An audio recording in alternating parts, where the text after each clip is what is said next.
ยินข่าวมาคือว่าบ่ค่อยดีปานใดเป็นนี่ได้คือได้ว่าผู้ข้างหลังผู้เพื่อนนั่นเป็นนี่ได้นะมาเอาเบิดเลยบ่โดยเอาเนาะเอายอมบ่มีเงินเงินเฮามีเงินเฮาใช้ได้ช่างเป็นแท้นี่พี่น้อยเนาะโอ้ยเฮ็ดเฮือนบักงามๆแต่มันจุดไปเฮ็ดไว้ให้พ่อได้ลูกพี่น้องเอ้ยเฮือนนี่บ่เชียงนี่หากะมาเห็นนำอยู่ได้นึกว่าสิเห็นแล้วเราถึงเราสิบ่ได้เฮือนดังใหญ่คือหมู่คู่ก็เราเฮ็ดด้วยน้ำพักน้ำแรงแล้วก็มาเห็นก็ดีใจนำเรา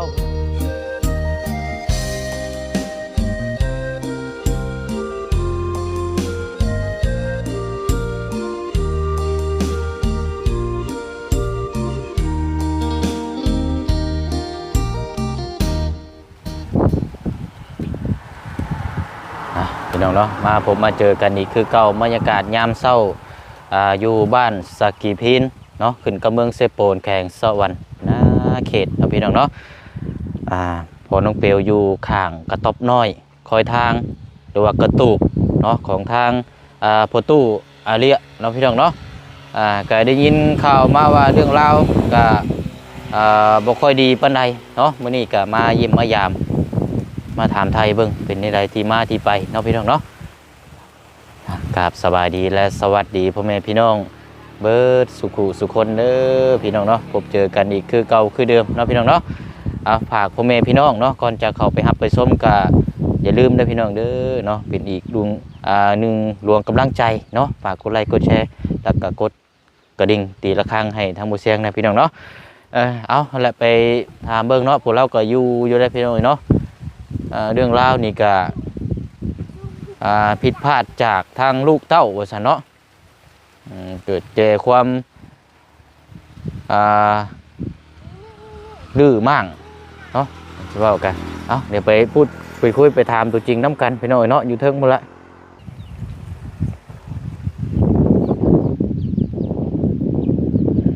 คนพี่น้อยเนาะ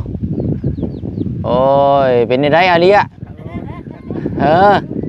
อยู่ดีมีแห้งเนาะอันนี้ก็ถือว่าเป็นอีกเคสหนึ่งเลยพี่น้องเนาะเอากติดตามมากันนานแล้วเนาะแต่ว่าก็ได้แต่สังกะสีเนาะอันนี้ที่ดินที่ทางนี่ก็อาศัยอยู่น้ำกระเจ้าเนาะบ่แม่นที่ดินที่ทางแบบของตนเองเนาะเอาสบายดีทางอาเดียเด้อแล้วก็ทางภรรยาเนาะสบายดีเนาะเฮ็ดหยังอยู่นี่นะอะไรอ่ะเฮ็ดแฮวนกฮะเฮ็ดแฮวนกโอ้ใช้เฮ็ดแบบไรนะเบิ่งแน่ใช้แฮวนกนะแฮวนกยังอันนี้นะแฮวนกพุกฮะแนวนกพุกแฮวนกพุกโอ้เอายังไปต่อเอาบัดนี้ต่ออยู่ป่ามีเหยื่ออยู่บ่ว่าเฮาให้อันนั้นไปรับชมนั่นบ่มัดอยู่นี่มันตอดเอาอีกตัวนี้แล้วตัวนี้เนาะใส่เบิ่งเฮานี่ไม่เนี่ยใส่เนาะวันนี้ได้กินข้าวแล้วบ่จะโรยแล้วบ่ยังว่ามีอาหารกินบ่มีอาหารกินเนาะตัวนี้แล้วเนาะเบิ่งเอาแห้วพี่น้องเนาะแห้วนุกเนาะเดี๋ยวรุ่นเบิ่งน้ำกันซะเนาะเอาอันนี้ก็หม้อต้มยังเงินเอื้อยต้มอาบเป็นยังคือต้มอาบน้ำอาบนะเป็นตุ่มบ่ต้มเป็นตุ่มคั้นกระตนกระโตคั้นกระโตนี่นี่เฮาต้มหรือผักนี่เอาหัวชิงไข่หัวชิงไข่นี่ต้มใส่น้ำอาบอาบคือบ่อนั่นเปลือกอันนั้นเด้เปลือกเสือกเนาะอยู่พี่โชคสิบ่มีดอกพี่น้องมีแถวนี้เนาะเปลือกเสือกนี่หรือว่าหมักกระทันก็ได้หมักยังหมักกระทันหมักกระทันที่ว่าปิ่นมิด กล่อมๆนะเจ้าไปถางเอาเปลือกมันมาเด้อไปถางเอามาเปลือกแล้วมาแช่น้ำก็ได้หรือบัวต้มก็ได้โอ้ยนอนมาหลับเลยเห็ดแบบขี้กะมันเชื้อราเนาะมันคันเลยนอนยากเลยพี่น้องโอ้โดยเอาเนาะได้ยินข่าวมาคือว่าบ่ค่อยดีเป็นไหนเป็นนี่ได้คือได้ว่าผู้ข้างหลังผู้เพื่อนนั่นเป็นนี่ได้นะเพื่อนนั่นลูกเขาไปย่างไปพุ่นก่อนก็ได้ไปย่างไปเบิ่งพุ่นก่อนเป็นนี่ได้นะเล่าให้ฟังแน่โอ้ยเนาะมาแบบนี้พี่น้องดูบ่เห็นซ้ำเฮือนใหม่เนาะโล่งเลยบาดนี้หมุนกันอยู่แล้วนี่ฮะเพื่อนเขาตั้งเลยเขาตัดขัดนี่ก็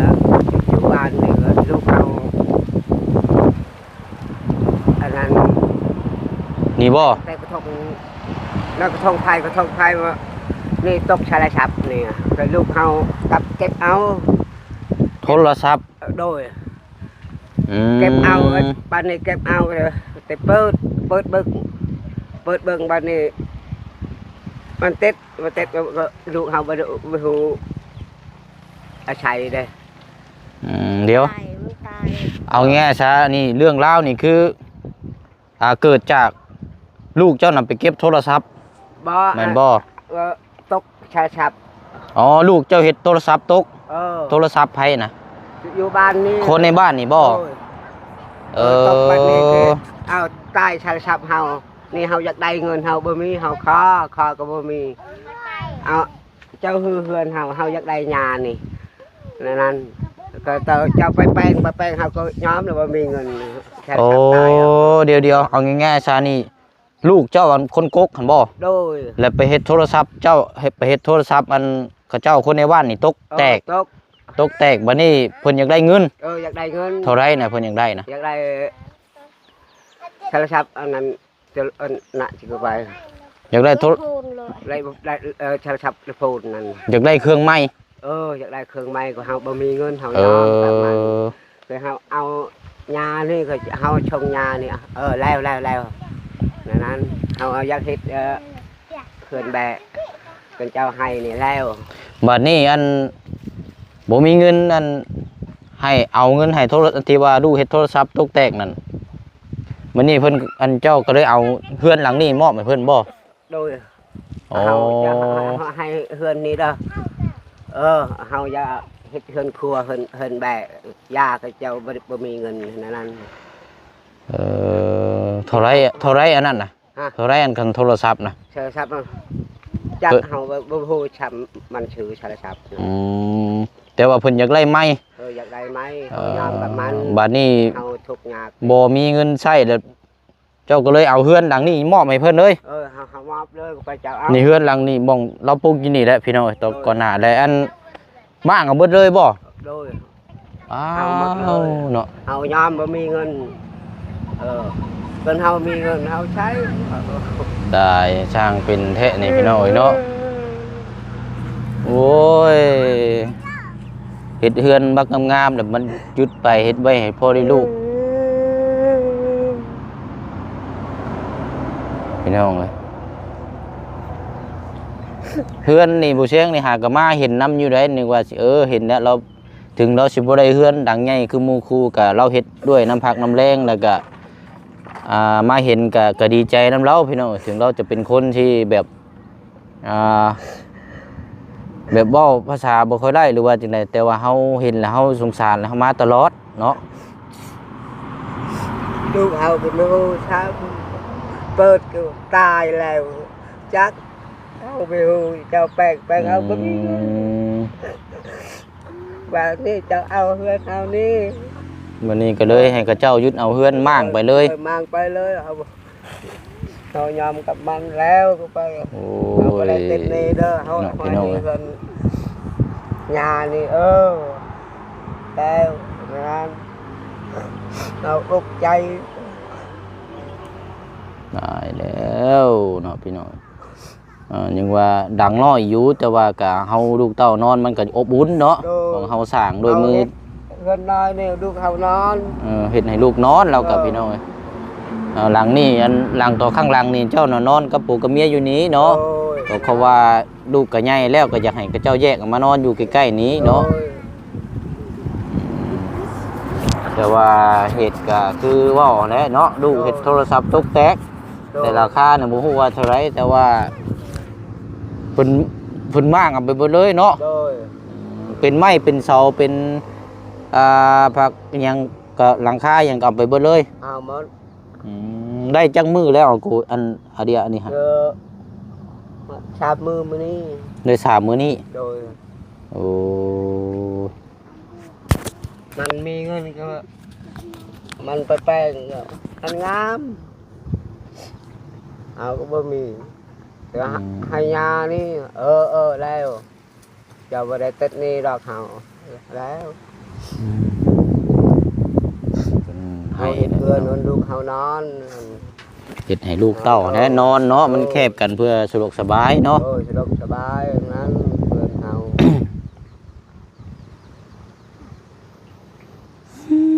เนาะจัดเลยนี่พี่น้องเช่นอันลูกเจ้าผู้ใหญ่เราไปใช่ซะไปใช่เอ้ยชักห้วยนี่หากินหาอยู่หากินเนาะโดยบ่มีอาหารกินลูกอันผู้ชายบ่คือผู้หญิงผู้ชายผู้ชายบ่โดยที่ว่าเราเฮ็ดโทรศัพท์ดนนั่นแหละโดยมันบ่ฮู้จักเนาะถือว่าเป็นประสบการณ์บัดนี้เนาะอย่าไปดิ้นของคนอื่นบัดนี้เนาะไปดิ้นอยู่บ้านนี้ไปดิ้นไปเฮ็ดชายฉับมันเอาคือพ่อห้องเฮานี่เฮาเอาชายฉับอยู่กระดิษนี่ก็ไปมาเมื่อก็ไปไผก็ฮู้ชายฉับนี่เฮาตกคืนนั้นมันฮู้จักดีมันตายให้ได้อยู่บ้านนี่ไปเจ้าก็แปลงเขาบ่มีเงินเฮ็ดไรบ่มีเงินสมกะลายเนาะหลายพันเนาะบ่ฮู้ว่าสิราคาเท่าใดฉะนั้นแต่เงินสิซื้อข้าวนี่ยังบ่มีบ่โดยบ่มีโอ้ยเนาะพี่น้องไปซื้อข้าวซื้อกินก็บ่มีเฮายอมกับมัน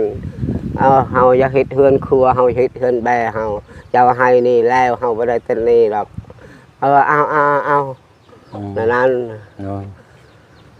เจ้าบ่มีเจ้าทุกข์ยากเจ้ากระดิษคือว่าเจ้าเฮากระดิษเฮาบ่ได้กระดิษแต่เฮานั้นแล้วเอานั้นเข้าใจแล้ว2-3 มื้อนี้แล้วเนาะที่เขาเจ้ามั่งไปวันนี้ก็ได้ลูกก็เลยพากันนอนอยู่นี้บัดนี้เนาะนอนนำกันนี่เดี๋ยวนอนเฮาย้อนลูกเฮานอนนี่สบายอยู่เขาว่าอยากให้ลูกเต้านอนสะดวกสบายให้แหละเนาะจังเฮ็ดเฮาเฮ็ดแต่ว่าก็มันเกิดแบบเพิ่นสิว่าแหละพี่น้องเนาะโดยเฮ็ดโทรศัพท์เขาเจ้าล่นแตกแล้วเนี่ยถ้าว่าบ่ใช้ก็มันก็บ่ปานใดเนาะว่าสิใช้บัดเฮาบ่มีเงินให้เนาะบ่ว่าราคาเท่าใดเจ้าก็เลยเอายุงเฮือนตัวนี้ให้โดยบ่มีอย่างอื่นเอาให้เด้เนาะโดย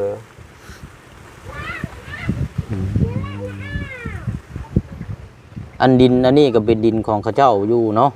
โดยบ่แม่นดินของเจ้าบ่แม่นดินอยู่บ้านนี่เฮาข้อนี่เพิ่งปลูกกล้วยนี่ยังบ่หายเฮาอดใจเฮาบ่มีปลูกกล้วยนี่ก็เพิ่นหายอยู่หายอยู่เฮาบ่มีเฮ็ดนี่ได้ซะเนาะบ่มีอยู่กระดินเฮายากวันกระดินอยู่นี่เพิ่นโมยปลูกมันนี่ก็เพิ่นเจ้าไปนี่ก็อยู่ชายเฮาบ้านนี่มานั่งพี่ก็ได้ฮะเด้มานั่งห่มพี่พี่มานั่งด้วยกันพี่ก็ได้เอ้ยแต่ก่อนนี่แน่ๆปลูกอยู่นี่แน่เนาะเสานี่เนาะโดยพี่น้องมีอยู่นี่บ้านนี้6 เสาแล้วเจอเห็ดเนาะโดยมีอยู่6 เสาแล้วอยู่นี้พี่น้องข้างๆและนี่เรานอนผมกับเมียเราอยู่นี้และเพื่ออยากให้ลูกลูกเอาแง่จะกระตุบหลังนี่นะสั่งให้ลูกนอนเนาะเพื่ออยากให้ลูกเต้านอนสะดวกสบายแดดก็อยู่นี้เฮาเฮ็ดนั้นนั่งก็ได้แล้วนี่พี่น้อง เฮาทุกข์เฮาอยู่ทุกข์เลยแต่กระเด็นอยู่คือบ่มีโมเว้านี่กับเฮาเว้า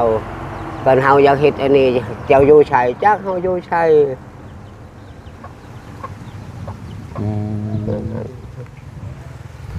อยากบอลอยู่เขาบ่มีบอลเด่นอยู่เขาถูกอย่างน้อยเดียวอันนี้อันเจ้าของนี่เพิ่นก็เคยมาเว้ามาหยังให้ออกไปอยู่บ่เกินเขาบอกมันไปเอาก็ทาเจ้าคือให้กระเด็นนี่เจ้าเจ้าของที่ดินนี่เพิ่นเคยมาเว้าซุมเจ้าอยู่บ่ให้ออกไปเอาอันเว้าแล้วเคยเว้าอยู่เอาอันเว้ากันเพิ่นให้กระเด็นนี่ก็เจ้าไปคอกไปเอาไปนั้นกระเด็นเขาเลยเอามีอดแล้วคออยู่หั่นน่ะเนาะนี่ได้เอาอดคออยู่เพิ่นเฮาเฮ็ดอันนี้เจ้าอยู่บ้านใดก็เฮายากแล้วเฮาบ่มีกระเด็นอยู่เลยนั้นบัดนี้สิได้ปลูกไม้บ่อันนี้บัดนี้เฮือนกระตุกนี่เฮาปลูกไม้แล้วอันนี้เฮาเฮ็ดไม้อีกนี่เจ้าหามาไม้บ่บัดนี้นะหาไม้อีกเฮาอยากตัดสิมาเฮ็ดปลูกคือแบบคือเก่าหั่นบ่โดยอันนี้บ่เสานะอันนี้แล้วเสามีจักต้นแล้วโดยเฮาอยากปลูกแบบนี้เฮาเฮ็ดปลูกแซมของเก่านี้เนาะโดยมีอยู่3ต้นบ่เสายังไปตัดอีกยังไปตัดอีก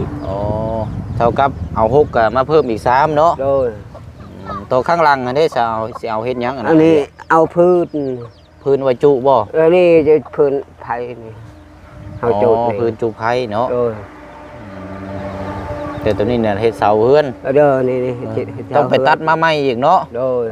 เพื่อสิได้อยากได้ก็ลูกเฮานอนสบายนั้นเฮ็ดใหม่อีกเนาะเฮ็ดใหม่อีกพี่น้องมื้อนี้ไปตัดไม้บ่ซะมื้อนี้ยังเฮาเมื่อยอยู่เฮาอยู่สิไปมื้อใดบัดนี้มื้ออื่นเฮาไปมื้ออื่นเนาะไปตัดไก่อยู่บ่ไก่ฮอดบ่ภูเพิ่นบ่ได้นี่น้อยเดียวนี่ขึ้นไปนี่บ่ขึ้นไปนี่น้อยเดียวยับขึ้นไปนี่ก็นี่แหละเนาะไปตัดนำกัน2คนเนาะโดยแบ่งแต่ลำหนึ่งนั้นแบบตัดได้เถื่อละลำเนาะโดยแล้วบัดนี้หลังคาเนาะอันไผ่หญ้าเด้เนาะโดยขัดแล้วหญ้าบ่มีแล้วบัดนี้บ่ลาวนี่บ่มีหญ้าหลังคาตอนนั้นก็เจ้าก็เฮ็ดเอาเองใช่บ่ก็ได้หญ้าเขาเฮ็ดเองเจ้าไผ่เอาเองบ่ก็เฮาให้ใครเองไผ่เองเนาะเฮ็ดหลังคาเนาะราคานี่เฮาไปตัดไม้บกนี่เฮาค่าเอาเองแบบนี้แบบนี้อันเฮ็ดผานี่เนาะโดยฉะนั้นเอาบ่มีคันอันนี้ก็เนาะจะไปหาอันเปลือกอันนั้นเด้อโดยเปลือกหมากกระทันเด้อเปลือกหมากกระทันหมากอันพุทธานี่แหละ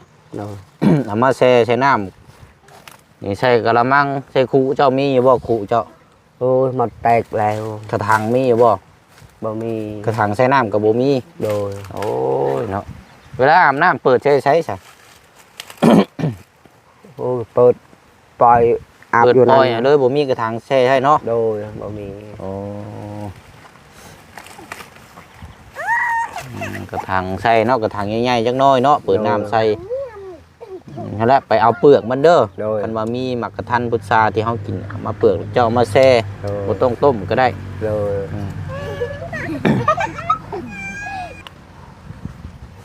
นี่เฮาอกใจก็เฮาอยากได้เฮือนใหญ่นี่แล้วเฮาใหญ่อยากได้กระเด็นอยู่นี่แล้วเฮาอยากได้แต่กระเด็นอยู่นี่ก็ตั้งเฮือนนี่แล้วบ่ได้ยังดอกเฮานั่นพอแล้วนั่นดินนี่ก็คันว่านั่นก็ต้องปรับหน้าดินอีกเด้นี่เนาะโดย อันนี้ก็ดินคนในบ้านนี้เนาะ คนในบ้านนี้ เขาอยู่น้ำเพิ่นแล้วก็ปลูกกล้วยปลูกหยังไส้นี่แหละเนาะพอได้เลี้ยงชีพอยู่ได้กินพี่น้องอยู่ห้องนี่แหละ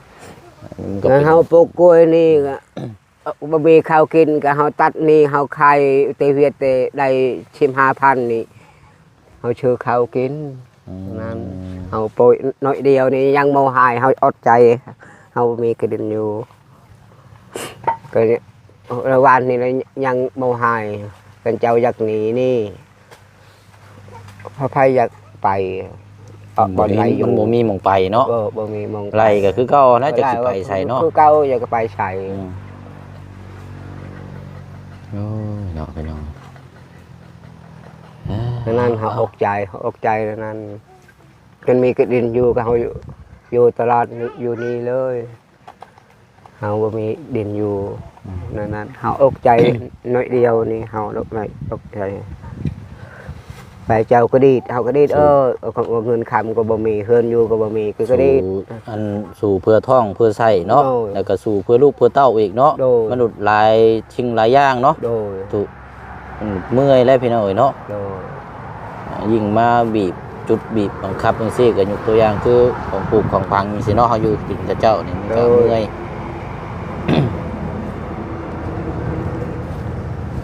นี่เขาอยากได้กระดินนี่เขาอยากได้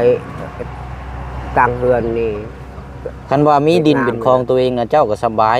สบาย เจ้าบ่ต้องดิ้นรนน่ะถึงเจ้าสิอยู่กระตูบน้อยแบบนี้เจ้าก็มีความสุข โดย เพราะว่ามันบ่มีไผมาให้มาด่าเลย โดย อยู่แบบซี่นี่ก็ได้ถึงมันสิเซสิฮักสิเพก็ยาแต่ว่ามันเป็นขี้ดินเฮาแล้วเฮา โดย บ่ต้องย้าน โดย มันบ่ต้องระแวงลูกเต้า โดย แล่นพุ่นแล่นพี่เนาะ โดย อืม นั้นคิดอยากได้นั้นมันได้แต่เฮือนอยู่แล้วเขาบ่ได้หยังหรอกบ่มีกระดินอยู่ก็บ่มีเฮือนหมู่อยู่บ้านนี่ว่าเฮาไปช่วยเจ้าทุกเจ้าหยาก็ยากเฮาบ่มี อืม เพิ่นได้แบบหมู่ใครนะ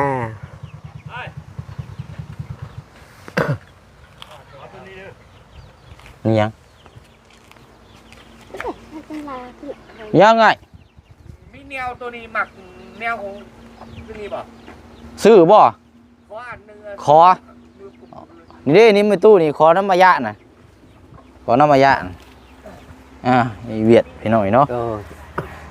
สู้ๆอันเดี๋ยวป้าเดี๋ยวดงมันไปเอาข้าวสารมาเฮามีอยู่ถุงหนึงถุงน้อยเนาะมาพอได้หนึ่งกินเด้อโอ้ยเนาะอันนี้ก็นี่แหละมันจักมันสิฮักยามใดนี่ก็เนาะ นี่มันเบิ่งนี่หักนี่แหละแล้วเขาก็มีเฮือนอยู่ โดยปะเนาะนี่กระถางเปิดใช้น้ำนี่บ่มีเนาะ บ่มี คันเอากระถางไงปุ๊บตั้งไว้นี่คือห้องมีตู้น่ะเนาะ โดย มันก็สิง่ายพี่น้องกระถางใต้ทั้งนั้น งูก็ได้ก็แล้วแบบ เนาะ กับบ่งูบ่ได้สิได้ ไปลงมาเอาอันเข่ามีอยู่ถุงหนึงเบิ่งเด้อคอยเด้อ โดย ปึ๊บบ่มีแนวกินช่ำพี่น้องมีแต่ข้าวนี่แหละถุงหนึงอันน่ะเสื้อผ้าก็มอบให้แล้วก็น่าเอาเดียเด้อเป็นอีกกำลังใจหนึงเด้อ โดย สู้ๆเด้อ โดย อดเอาหั่นแหละเนาะ โดย เพื่อครอบครัว โดย เนาะลูกเต้าก็ยังบ่ทันได้จักความพี่น้องเอ้ย โดย อันสิว่าก็สามกับเจ้าใหญ่พุ่นแหละเนาะ โดย โอ้ยโดยประตูเอาเนาะสู้เอาเดี๋ยวเฮามาหาใหม่เด้อโดยเอาสบายดีประตูโดย ไปเด้อ โดยเอาเดี๋ยวบ่เสียงพุ่นละไปต่ออีกก่อนเนาะไปเนาะประตูขึ้นไปเทิงพุ่นเด้อ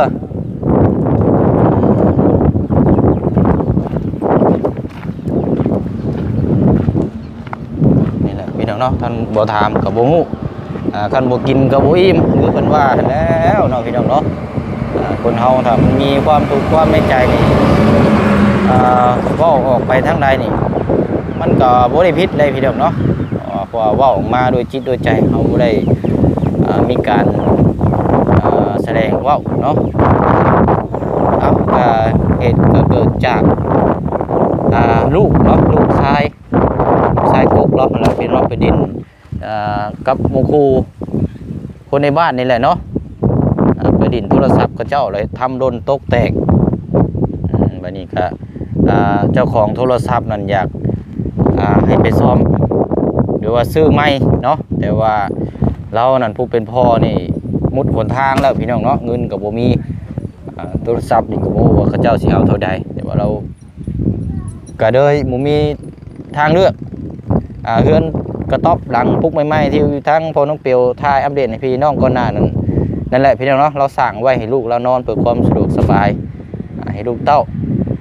แต่ว่ามันเกิดมาไม่ใช่เราบ่มีทางเลือกก็เลยจำเป็นต้องเอากระตุกตอนนั้นมอบให้กับเจ้าที่โทรศัพท์เสียเนาะกับเจ้าก็มามั่างมาลื้อเอาขดมือเบิดเลยเนาะกับบริมีหยังบ้านนี้พี่น้องเราก็กุ้มใจแล้วก็มื้อนี้ต่อไปก็ที่ตัดไม้ตัดตอกมาก็ได้เสา3ต้นก็สิมาสร้างไม้อีกเนาะพี่น้องเอ้ยที่ดินที่ทางนี่ก็เป็นที่ดินของเขาเจ้าคนในบ้านนี่แหละเราอาศัยอยู่กันหลายปีแล้วพี่น้องเนาะมาบอกมาว่าอยู่แต่ว่าเราก็ขอเนาะเป็นจังใดขออยู่น้ำมาแล้วเนาะไปทางใดสิให้สิลากับไปทางอื่นมันกับบูว่าจะไปทางใดนะพี่น้องไปเนาะพี่น้องเนาะทั้งพ่อน้องเปียวกับนี่ข้าวสารเนาะซื้อข้าวสารมาข้าวเหนียวตรงกับ5 โลนี่แหละเนาะก็ได้ช่วยเดือบางต้นทางประตูพันอีกเนาะมาเยี่ยมมายามเป็นกำลังใจให้เนาะเนาะคลิปนี้ก็ขอมกขอบใจขอบคุญขอบคุณพี่น้อง FC คือเก่าคือเดิมเด้อเนาะฝากพ่อแม่พี่น้องเป็นกำลังใจให้เนาะทางหมู่เสียงแล้วก็รู้ว่าทางทีมงานเฮาเนาะอย่างไรก็ขอให้พ่อแม่พี่น้องเด้อเนาะ FC ให้อยู่ดีมีแห้งให้มีแต่สุขภาพเข้มแข็งความเจ็บจะได้ความไข้ยาสุมีเด้อเนาะธุรกิจการงานการค้าการขายก็ขอให้ราบรื่นโชคมานร่ำรวยเด้อพี่น้องเด้อเนาะให้เจ็บบ่ให้จนให้มีแต่แนวสิ่งดีๆเข้ามาในชีวิตและก็ในครอบครัวเนาะธุรกิจการงานก็ขอให้เฮงๆปังๆเด้อพี่น้องเด้อเนาะพบกันในคลิปหน้าคลิปนี้บ๊ายบายพี่น้องเด้อ